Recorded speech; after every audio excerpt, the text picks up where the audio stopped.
começa aqui, mas ele não vai ficar só aqui. Porque Não vai ficar só aqui. ele é um vídeo sobre uma busca que nós começamos. Uma busca insaciável. É o seguinte, a gente tirou um dia pra ver casas hoje. A gente vai comprar? Provavelmente não, mas a gente vai ver. Ver não dói, né? Não custa Porque a gente nada, quer não tira comprar. pedaço. A gente tem saído aos fins de semana pra procurar alguns imóveis, pra entender como é que funciona esse mercado, pra gente não comprar nada assim, sem ter feito uma ampla pesquisa antes. Então a gente gasta muito tempo na internet pesquisando as casas dentro aí da faixa do que a gente pode pagar e na área que a gente tem interesse. Pra pagar não, na área em que o nosso financiamento de 25 anos vai pagar. Nosso financiamento tem que sair ainda, não foi aprovado Não foi ainda. aprovado ainda. A gente pegou um ônibus e tá indo pra um lugar agora ver casas no meio do mato. Por quê? Porque no meio do mato tem mais barato. E não é a primeira vez que a gente vai ver casa. A gente já tava fazendo isso.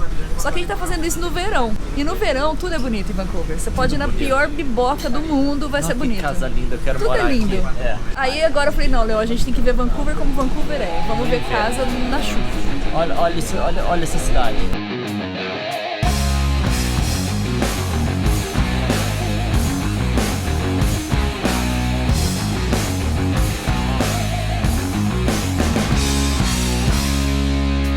Seguinte, a gente viu a primeira casa, ela fica muito mal localizada. A verdade é essa. Ela é muito mal localizada. Ela é longe de tudo, assim, da vida civilizada. Ônibus de meia hora. Não, até pra gente que já ampliou a área de procura de casa porque a gente quer pagar menos, Tá fora de ela mão. tá fora. Ela, tipo assim, tem uma cidade do lado de Vancouver, que era onde a gente morava, que já é longe do centro, que chama North Vancouver. Imagina um lugar longe de North Vancouver. Tipo assim, a periferia da periferia. Aqui é uma estrada que tá passando atrás da gente, tá? Por isso que tem movimentação.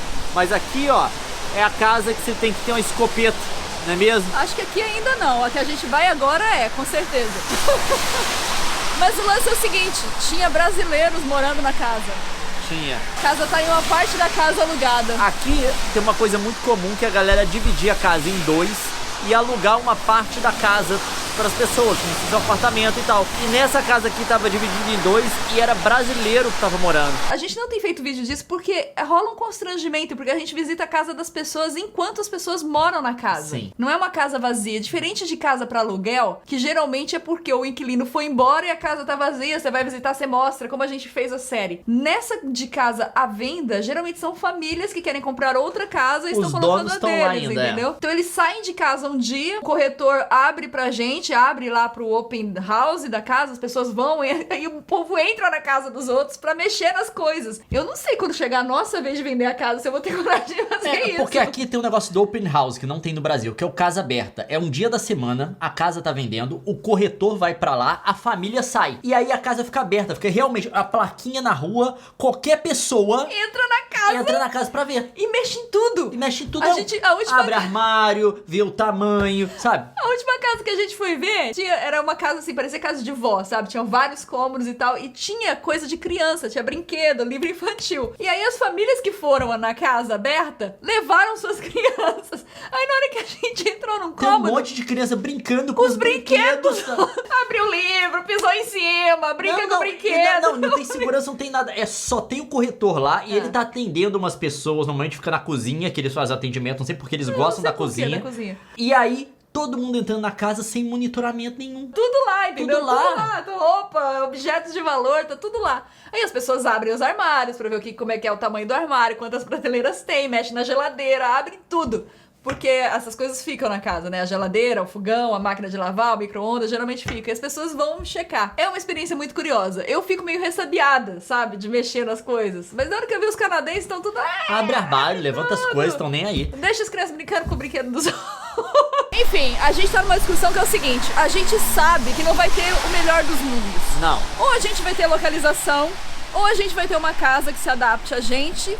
Ou... Não dá pra ter tudo, não dá pra ter tudo. Na verdade, a gente já viu umas casas que eram tudo, só que a gente não fez o... A gente inexperiente em compra de casa, a gente não foi e fez o lance, sabe? Nós perdemos a casa, Brasil. A gente já perdeu a casa. O povo que tava doido pra vender porque ia se mudar. E aí fizeram um preço barato. Barato na casa que era... impecável, bem localizada, mas nós perdemos. Casa aqui é um treco complicado porque o clima é extremo. Você pega muito calor no verão, no inverno, tipo, pode cair neve. Então, a casa tem que conseguir sustentar isso tudo. Não é igual do Brasil, que é tipo verão o tempo inteiro. A não ser que você more no sul, você não faz casa pro inverno no Brasil, né? Mas aí que tá o problema. Tem esses extremos e as casas são feitas de papel.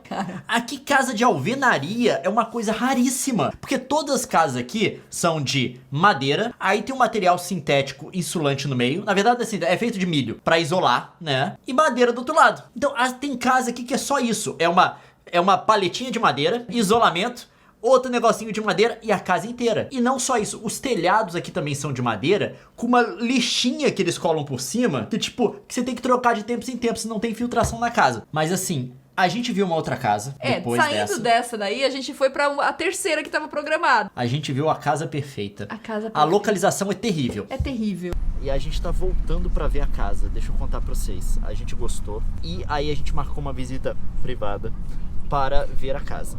Na verdade, desde a última vez que nós nos falamos, a gente foi ver 2 casas. Tinha uma casa muito bem localizada, que não era tão boa. E tem uma casa que não precisa de reforma, que não precisa de nada. Ela não precisa nem de móvel, aquela casa. E ela é muito mal localizada. A gente tá pensando em fazer uma proposta nessa casa, mas ela é muito longe. Quanto mais longe você for, mais barato você consegue pagar pelas casas boas. Elas estão mal localizadas, então tem pouca gente disputando elas, porque elas ficam longe dos empregos das pessoas e pessoas querem morar perto de onde elas trabalham. Talvez a gente consiga, sei lá, de repente uma casa muito boa, muito acima da qualidade que a gente estava até almejando, mas a gente vai ter o contraponto de ter que comprar algo que é tipo na casa do caixa-prego, onde Judas perdeu a bota, o quintal dá pra floresta. A partir do momento que você vai se afastando do centro, você vai chegando cada vez mais próximo da vida selvagem. Até chegar na última casa antes da Ursolândia. É essa casa. Da Ursal. Falaram que tem problema com lynx, coiote, urso. A gente pode ser atacado por um dos grandes gatos do Canadá. É tipo a onça canadense. A casa é perfeita, mas tem esse pequeno problema. Que ela é simplesmente no último lugar em que o ser humano vive antes de abrir espaço para os ursos. A casa é muito boa. A partir do momento que você vai chegando para próximo do centro, você vai pegando casas piores. Mais velhas e tudo. Por quê? As pessoas compram aquelas casas só para facilidade de deslocamento. A gente não tem essa necessidade. A gente não trabalha fora. Então a gente pode comprar longe, que é uma casa muito boa, mas com preço de uma casa porcaria perto do centro. Essa que é a nossa lógica. Mas a casa é muito... Você não tem noção. Tem um ônibus que passa na rua. Nessa rua não tem ônibus. A gente tem que descer uma ladeira, ir pra outra rua que tem embaixo, e aí tem um ônibus que passa de meia em meia hora. Esse é o nosso contato com a civilização. Você pode estar pensando assim, eu também moro num lugar que tem ônibus que passa de meia em meia hora. Não, é o único ônibus, e aqui no Canadá, como o sistema público de transporte funciona bem, só de meia em meia hora é o lugar que a gente só viu lá. Ermo. Mas a casa é muito boa. O problema, eu tô com medo dos ursos primeiro. Das árvores que podem cair sobre a casa. Esse é um risco que pode acontecer. É uma coisa que é um risco que tem. Que a prefeitura já foi lá pra fazer o trato com algumas árvores, que a gente tem um número que a gente pode ligar caso a gente se sinta ameaçada por alguma árvore. A prefeitura tem que responder, mas ela é também responsável pelo cuidado, então, tipo assim, é um risco, mas é administrável. E a gente sabe que o poder público no Canadá funciona, então a gente acha que ali a gente tá bem servido. Mas sempre tem o risco de uma árvore apodrecer cair em cima da casa. Nossa, você começa a ficar com medo, mas a casa é tão linda, gente. Sabe aquela casa que você fala, meu Deus, é a casa da Angélica e do Luciano Huck, eu quero morar na casa da Angélica. Eu nunca pensei, eu sempre fui uma pessoa de cidade, eu nunca pensei que ia morar próximo da vida selvagem. Se isso se concretizar e a gente ficar com essa casa, pode ser que a gente tenha que abrir uma nova série no Cadê a Chave? Cadê a Chave e Vida Selvagem? A casa é muito boa. Pode ser que a gente tenha que entrar numa competição aí, que tenha outras pessoas interessadas, e aí a gente não consiga negociar o preço, enfim, e a gente pode perder de todo jeito. Entramos num jogo agora de conquista com a casa. A casa tem alguns, entre aspas, defeitos para a maioria das pessoas, que no nosso caso, parece que foi feita de encomenda. Por exemplo, ela tem uns cômodos que não tem janela. Para as demais pessoas, isso não é legal, mas pra gente... Pra gente a vantagem é que a gente pode transformar em estúdio. O estúdio, janela é ruim, porque você não controla a luz do sol. Aí normalmente o que você tem que fazer é fechar tudo, fechar todas as janelas, colocar blackout e tal. Só que como já não tem janela, calcule X. Eu queria muito ir pra essa casa, porque a casa é muito bonita e tem muito espaço de estúdio pra gente. Esse aqui é o negócio, ia revolucionar a nossa produção. E vamos precisar, porque vão ser 25 anos pra pagar financiamento. Fica 25 anos assistindo os vídeos aí, dê joinha em todos e divulgue pros seus amigos. A gente vai ter que comprar um carro, porque... Não, eu achei que você ia falar que a gente vai ter que comprar uma escopeta. Não, a gente vai ter que comprar escopeta.